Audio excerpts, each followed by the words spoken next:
1 million copies in 3 days. You know there is a boardroom full of executives that are sitting around scratching their head, screaming for their secretary to explain this to them in Fortnite terms. Reverence. That was the first word that came to mind when I sat down to make this video. Expedition 33 is breathtaking. It is a game that commands respect on every single level and deserves every bit of praise that it's gotten. It is one of the best examples of what today's developers are capable of, what games are capable of, how far they can reach, the value that they can deliver, how they can be far more than simple entertainment. But at the same time, it is incredibly frustrating because it paints a very clear contrast between it and how shallow and utterly vapid the rest of this industry has become. Games like Expedition 33 are what we deserve, but are rarely given. And it's not for a lack of talent. We know that because these are former Ubisoft developers making a game that we would never see from Ubisoft or any major publisher for that matter. Today, I want to talk about the explosive popularity of Expedition 33, how it's already broken records, my experience playing it, and you know, it really must burn to be absolutely destroyed by the very people you let go. But before that, if you want to be a part of the video game revolution and make games for yourself, you can use today's sponsor. Today's video is sponsored by longtime friend of the channel, Boot.dev, a back-end web development platform that does one thing most coding courses don't. Actually keeps you engaged. If you've ever tried learning how to code and bounced off of a wall of boring videos or tutorial hell, you'll get why this is different. Boot.dev feels more like an RPG than a textbook. You got quests, XP, levels, boss battles, and even a global leaderboard.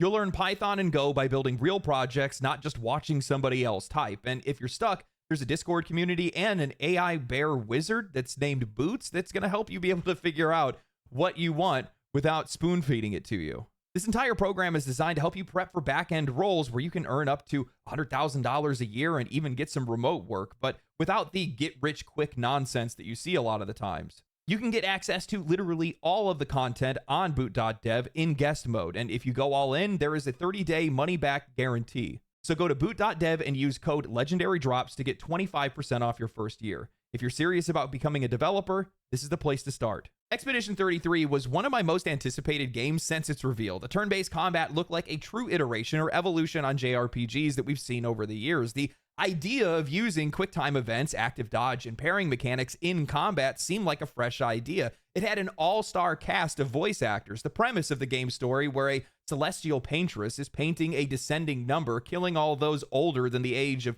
33, was genuinely different, and the art style was captivating. Actually, back at the start of last month, I had posted on Twitter saying, I don't know why, but I have an oddly good feeling about Expedition 33. My favorite games are the ones that are coming out of left field from unheard of and unproven developers. I'm genuinely hoping it's one of them. Little did I know just how right I would be.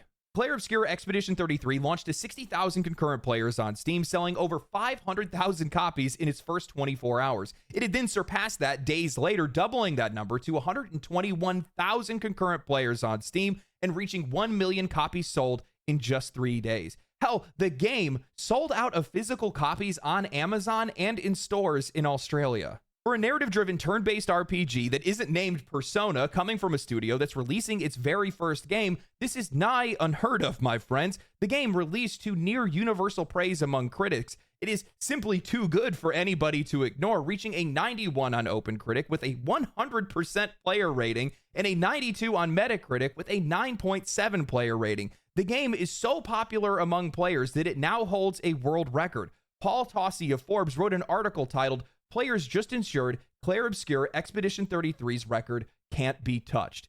He writes, I wrote an article over the weekend that confirmed that Claire Obscure Expedition 33, the RPG from first-time developer Sandfall, was in fact the highest user-scored game in Metacritic history. Now, players have caught wind of that. Some pushed back on this, saying it was early and this is just based on a few hundred reviews playing it super early. Well, people have been playing it over the course of the weekend, and there are now 600% more reviews in, up to 3,300, and the score has actually increased to a 9.7 out of 10 from a 9.6 previously.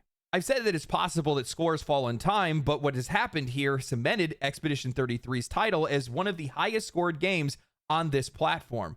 Nothing else is close or will get close anytime soon. These thousands of reviews mean that of the top 100 plus best scored games on Metacritic's list, it's already passed many of them in total scores. And again, it's not a close competition. I've only been able to find one 9.3 at all, The Witcher 3's Blood and Wine DLC. Every other historic game that you have heard of is somewhere between an 8.9 and 9.2. Yes, that one. Yes, that one too. Check any one you like. This, my friends, is a flawless victory. Plain and simple, it's the kind of game that should go on to sell tens of millions of copies. Honestly, it's the game that you hope does. When you play it, you want everybody else to play it. And if it doesn't become the most popular game ever, it feels like it's a slight against you. Because it is. We deserve this game. We deserve more games like this. And Sandfall, with a team of a mere 30 ex-Ubisoft developers, deserves all of its recognition, success, and more. While playing Expedition 33, I had an epiphany of sorts. I came to the conclusion that the games industry is desperately clinging to a coloring book, tracing over the same tired outlines, filling in old shapes with new colors, terrified to stray beyond what has already been done. Almost nobody dares to treat games like a blank canvas, to make a mess, to break the frame, to let their imagination spill out and ruin the floor. But where the rest of the industry is coloring inside the lines, Expedition 33 tears the canvas off the wall, smears their hands in the paint, and throws themselves into their work. They let it bleed, they let it burn, they let it scream. They didn't just make a game, they made something alive. I almost don't even know where to even start describing this game or its genius. While Expedition 33 definitely takes inspiration from a wide variety of games, that's as far as it goes. It's inspiration with iteration, never imitation. You catch flashes of the UI taking cues from Persona, the combat adapting ideas from Legend of Dragoon or Final Fantasy VIII, the mournful, hopeless world whispering shades of Final Fantasy X, and the monster design tipping its hat to Dark Souls. But everything here is unmistakably its own. Right out of the gate, the game grips you with its music, its atmosphere, its art, and its writing, a world wrapped in quiet desperation. Most of us come into Expedition 33 already knowing the premise, a world shattered by a calamity, a celestial paintress that is marking humanity's final days by painting a number, and a desperate expedition that is trying to break the cycle. But Sandfall didn't just build a premise, they made it a feeling, and they drive it into you. You walk the streets of Lumiere, you talk to its people, you are given control of somebody heading to their gommage, a final farewell. You walk them down to the pier, watching as the paintress calls their number and paints their death into this world. You hear the voices of the townspeople, see the hollowness in their eyes, feel the ache in their words. And for the first time in a long time, a game makes you feel the stakes, how important yet futile your journey feels, how small and desperate these lives are, how this world is quietly fading before your eyes. You can feel this beautiful, aching world. What impressed me most about Expedition 33 is its revival of subtlety and nuance in an industry that has been obsessed with appealing to the widest audience possible, executives chasing infinite growth. Games have been stripped of any ambiguity. Modern storytelling assumes that the player must be handheld through every story beat, every emotion, every idea in case they might get confused and stop buying their games. But Sandfall respects its audience. They don't feel like they need to spell everything out. They don't insult you with constant on-the-nose exposition. They let you live in their world, absorb its meaning, piece together its mysteries. Characters reveal themselves through actions and subtext rather than bullet points. And nothing is predictable. I have been floored countless times by this game's narrative, hands in the air yelling absolute cinema. There is so little revealed, yet so much at the exact same time. You are given the space to truly know these characters, but not a single one of them really fits cleanly into an archetype. They are complex, contradictory, messy, human in a way that very few games ever achieve. Every member of your party carries the same trauma of the world that they're living in, but they wear it differently. And the moment that you think you have somebody figured out, the page turns and you see a side of them that you hadn't before. And it's all delivered by an all-star voice cast. You wander a world littered with the remnants of the expeditions that came before you, thousands of bodies marking your path. For those who come after, we continue. It's not just a slogan of this world, it's a lived, brutal truth. You're constantly reminded about how important your mission is and how hopeless it all feels. Twists, turns, cliffhangers. The game dares you to keep going, dares you to understand more. Even reality itself bends as black and white dream sequences cut through the world, boxed by vertical pillar box lines, stripping away any comfort, any warmth. These moments don't just feel different, they feel wrong, like they exist outside of time itself, and that deliberate discomfort sinks into you. The soundscape and the world design are utterly breathtaking. I cannot count how many times I have stopped dead in my tracks, panned the camera around slowly, and just stared, because the scene before me looked like it was a painting that deserved to be hung in a gallery. Expedition 33 is built around music and art at every single level, from skill names to weapons to the names of towns themselves. It's a world that doesn't push you forward. It begs you to stop, to look, to feel, to listen. It's visibly distinct, it's audibly distinct, yet eerily familiar at the exact same time. And that mixture of mystery and recognition is exactly what keeps you rooted in place. Well, at least until the gameplay rips you off your feet. As a fan of turn-based games, 3 of my favorite games of all time are Grandia 2, Final Fantasy VIII, and Legend of Dragoon. I have never seen a game revolutionize turn-based combat like this before. I'll be honest, I was afraid. When I had heard about the dodge, parry, and quick time event mechanics, I thought it was just going to be gimmicks, but they're not gimmicks. They're the solution. Turn-based combat has struggled to stay relevant in the modern age. Part of that is due to executives not wanting to fund these type of games, but the other part of it is that players today, including myself, just don't really have the patience like we once did. And while some games have been successful and people obviously still want it, there needs to be an evolution. That's why we've seen auto battle systems dominate the genre, reducing what used to be thoughtful, tactical gameplay into passive, gacha-like gameplay loops. Expedition 33 refuses to let that happen. Instead, it rewards players for staying engaged. Dodging at the right time will grant you action points or other buffs depending on the pictos that you have. Parrying will boost your damage. Hitting time prompts will amplify your attacks. These mechanics don't feel bolted on. They feel natural, inevitable, earned. It's the evolution of turn-based combat that I've been waiting for since Final Fantasy VIII, a true, seamless fusion of action and strategy that keeps you locked in every second without betraying the roots of this genre. Expedition 33 isn't just a great game. I think it's a quiet rebellion, a reminder of everything that this industry could be and everything it has chosen not to be. It's proof that we just need someone, somewhere, to care enough to create something real, something beautiful, something that dares to reach beyond the safe, dead outlines of what's already been done before. One of the things that really stood out to me and the game isn't getting enough appreciation for is its return to unique characters. It's something that we used to have in a lot of JRPGs, but a lot of these games have kind of gotten away from it, made it where all these characters can kind of just, they're just Lego sets essentially. You can build them however you want and they all can have the exact same skills. But each character in Expedition 33 is remarkably unique from the next one. Luna has her elemental stains, Mael has her stances, CL has a mix of both of them, and then all of these characters can work dynamically with one another to set up one another for different attacks and combos and things like that. There's a lot of genius in that. But we've been deprived of that over the last few years because, well, a lot of these companies just don't trust the player. I've been talking about it recently because I saw somebody post, they made a comparison between Skyrim and Oblivion. They showed about how much content had been removed from Oblivion to Skyrim. A lot of customization, a lot of depth, and the reason why is because it's all about accessibility. These studios, these publishers, they see that as a way for them to be able to reach wider audiences. They, instead of wanting to add value or do anything unique, they instead want to treat their audience like they drank half a can of paint thinner when they were a kid. So we see that in the writing, in the world design, and it's all watered down towards that goal.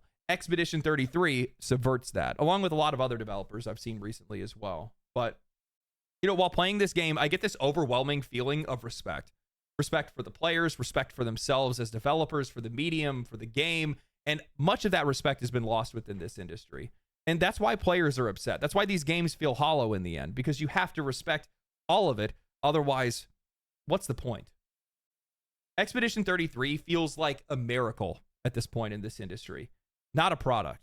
And it's a work of art. It's a bleeding, breathing work of art, a testament to what games can actually be. And at the same time, like I had said before, it's exposing just how little we're given from the rest of the industry.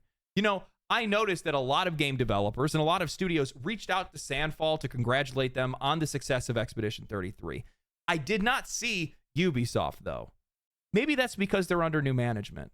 When I sit back and think about it, I just genuinely don't think this is the kind of game that we would see the industry even dare to try to make anymore. You have a dark, emotionally charged story that doesn't lean into forced humor to be able to soften its blows. It's not like Dragon Age the Veilguard, where you're going to fight a dragon, one of the characters starts talking about a book they like and Tosh intervenes to tell them that the book is probably about sex, doubling down again to say, I bet it's about sex. Wow, so funny. Genius writing, really. Or maybe how about that one time where you go to the infested docks and all the people are dead and one of the characters chimes in like it's a Scooby-Doo investigation saying, it's quiet, too quiet. Mature rated game, by the way. When Expedition 33 uses humor, it's well delivered and with nuance. I remember there was a scene where I was reuniting with CL. Gustav prepares to trauma dump over what happened at the beach. They zoom in on his face, the tone shifts, dramatic music starts playing, and one of the other characters turns and essentially says, not now, Gustav, and the music cuts out. It's unexpected but well-delivered comedy that makes sense for the characters, the world, and the situation.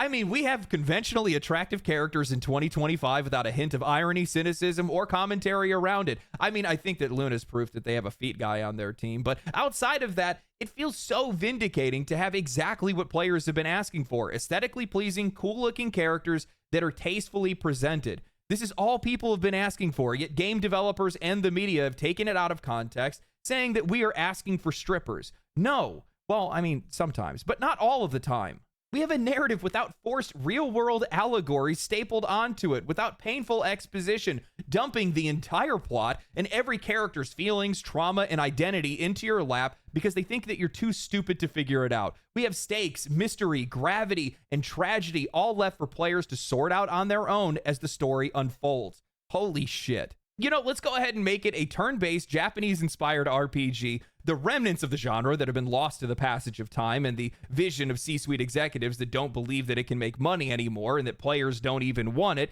a genre that has essentially been on life support outside of the Atlas games, Octopath Traveler, Atelier series, and a couple of others. Finally, let's tie a bow on the entire thing, make the game with just over 30 developers in under 5 years, and sell it for $50. No, wait, scratch that. Let's put it on sale for 10% off before the game is even released and during its launch week to make sure that it's a fair price point for players, a low barrier to entry, and give those players the opportunity to take a chance instead of feeling like they need to make an investment to play their game. By every modern AAA standard, this game should not exist, and yet here it is, standing taller, reaching farther, hitting harder than almost anything that these AAA studios and publishers have produced. It's refreshing, but more than that, it's enraging because it shows just how low the bar has been set by the people that are supposed to be leading this industry. They keep telling themselves the same lie, not only to themselves, but to us as well, that the only way for them to succeed is to play it safe, that bold ideas are too dangerous, that nuance is confusing, that the audience needs to be handheld, babied, spoon-fed every emotion, every plot point, every mechanic, because they are too stupid to figure it out on their own. But this is never about protecting the players. This is about protecting their profits. It's about control. It's about squeezing margins, about turning games into lifeless, frictionless products that can be stamped out, sold, patched, updated, and forgotten. And in doing so, they have crippled themselves. That's what makes what Sandfall has done that much more satisfying. A studio of 33 developers, mostly Ubisoft refugees, who built Expedition 33 on a budget of likely under $50 million in under 5 years, have absolutely smoked Assassin's Creed Shadows on Steam, while being a game that was given away for free on Game Pass, the biggest subscription service in this industry, and they still outperformed it. It's beautiful. It's justice. Broche, Sandfall CEO and creative director, didn't leave Ubisoft because he couldn't cut it. He left because anyone with any real ambition, anyone who gives a damn, eventually realizes that you cannot create anything real inside of a machine that only knows how to recycle itself. What would he have done if he stayed? Slapped on another Assassin's Creed DLC, sell some gun skins for Rainbow Six Siege? Maybe, if he was really lucky, he could have gotten assigned to Ubisoft's NFT strategy game. Wouldn't that have been exciting? Expedition 33 would have been strangled the second it was pitched. Too risky, too slow, too difficult to monetize. Ubisoft would have never made a game like this. And here's the sick part. I already know what's coming next. History is going to repeat itself like it always does. A small studio does something extraordinary. Players fall in love with it. In response to that, these publishers start staring at spreadsheets, baffled by the game's success, try to imitate it. They copy the aesthetics, they miss the soul, they throw $300 million at a knockoff, and then cry on their earnings call about how players, their expectations have changed. Did you guys know that they only started out with 8 developers back in 2021? In an old interview that I had found, Broche was talking about how they only had 8 people and they were hoping to reach 15. That was the dream. You can still find their early art from back then. Rough, imperfect, they had nothing. And in under 4 years, that scrappy team that then grew up to over 30 developers delivered Expedition 33, a game that looks and feels like it belongs with the biggest and most expensive productions in the world. How does that make any sense? Meanwhile, we have the entire industry that has been lighting billions of dollars on fire and is still somehow making worse games. Sandfall did what the AAA industry insists is impossible. They built a masterpiece. They didn't spend $400 million to make it. They didn't need some bloated marketing campaign. They didn't need 500 people. They didn't even need to sell it for $70. And it worked. Because when you build something with love, with focus, with intent, players notice. We can feel it. Meanwhile, the AAA industry is still crying about ballooning development costs, pretending that they don't know why they're drowning, creating a constant state of entropy in which they are the ones that are increasing costs while players are being demanded to follow their poor business decisions. Nobody told you to staff 800 people to make the next Fortnite. Nobody told you to waste $400 million on another cinematic action RPG. Nobody said that you couldn't try making something new or something fresh. Nobody said you have to keep chasing somebody else's success rather than their ambition. Nobody forced you to bolt on battle passes, shop tabs, microtransactions, and deluxe editions onto every single thing that you release. You did that. You chose that. When I see studios like Sandfall, small, lean, and relentless, deliver something as bold and as unforgettable as Expedition 33, it makes one thing painfully clear. The titans of this industry aren't untouchable anymore. They're bloated, slow, and creatively paralyzed. They have built these massive infrastructures filled with redundant management layers, bloated headcounts, and endless committees, and the end result is a process that is so convoluted that making anything truly original or valuable becomes almost impossible. The games take too long to make, cost too much, and play it far too safe. At this scale, they can't afford to take risks. They can't afford failure, and when you can't afford failure, you're not experimenting anymore. You stop pushing boundaries. You stop creating. You start chasing, copying, playing defense, and eventually you build a studio that has all the money in the world but doesn't have any soul left to build anything.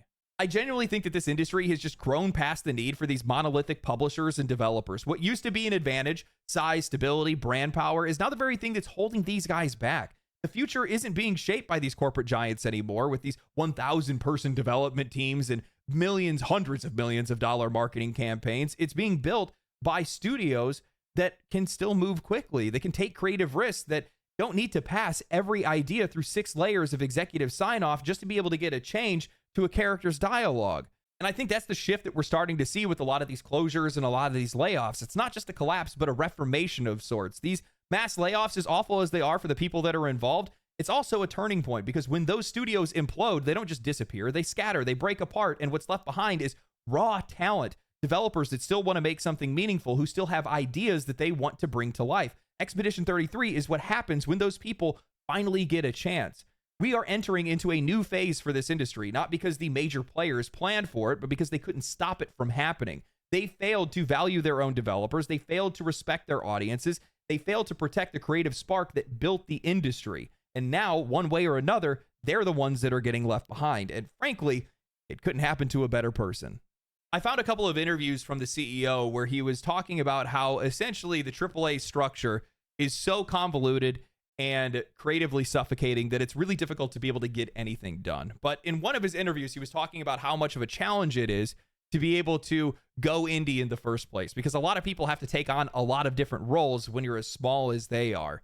You have a lot of people that become generalists rather than specialists because you just don't have access to that kind of talent, or at least that much talent. But in that, you become creatively focused. The vision stays intact. It's very clear because it's only being handled by just a handful of people. And in that, creativity can thrive and the budget stays low. Those things are really important. So whatever you dream of whatever the game is supposed to be, stays clear the entire time because you're not having to go through 500 people to be able to make something. It's really difficult when one person has an idea and has to communicate it to 500 people instead of 8 or 30, right? These AAA publishers have tied themselves to copy-paste IP, and they've continued to grow larger and larger in scale year over year, and it's all been for nothing because they keep raising the floor without raising the ceiling, and eventually they're just going to get crushed. That's why we're seeing a lot of the issues that we see today. I can't imagine it feels great to worry about layoffs and studio closures and earnings calls while you're watching indie developers run circles around you, free of expectations, creatively free, being able to do whatever they want, free of any type of constraint, free of these insane budgets. Expedition 33 just got greenlit for its own movie, made by the same people that made the Sonic movie. Meanwhile, EA just laid off 400 people. It's a lot of barbs. Expedition 33 has so much heart. It really does. You can genuinely feel that these developers threw everything they had into this game. And seeing as this is their first game that they made, I cannot wait to see what these guys are going to do after. I haven't finished the game yet. I'm going to be getting to that after I finish this video. I think I need to take a break one of these weeks, maybe not try to release 2 videos, maybe just do 1 instead or something like that. But, you know, we get a lot of good games. We get some great ones. But every once in a while, we get one of those games that just knocks you off your seat. It just takes your breath away. And I've had a lot of breathless moments when I've been playing Expedition 33. And it's great to see these developers get the recognition that they deserve and also see their work rewarded. And I think they're going to continue to be rewarded, to be honest with you. We're going to be seeing them at the Game Awards. I'm going to tell you that right now. Probably even win Game of the Year. Unless Grand Theft Auto wins by default, which I could totally see this industry doing that, sadly. But anyway, hope you guys enjoyed the video. If you guys did enjoy the video, like the video, comment down below, share the video on social platforms. I see that stuff happen and I see it in the analytics, and it's really cool that people do that. I don't even really ask for you guys to do that, but yeah, that's cool. It helps way more than I thought it would. Yeah, that's all I got. Come follow me on Twitch. Come hang out when I play games on the weekend. Outside of that, stay cool, stay righteous, stay safe. I'll catch you guys in the next one. Peace. Family, family, family, family.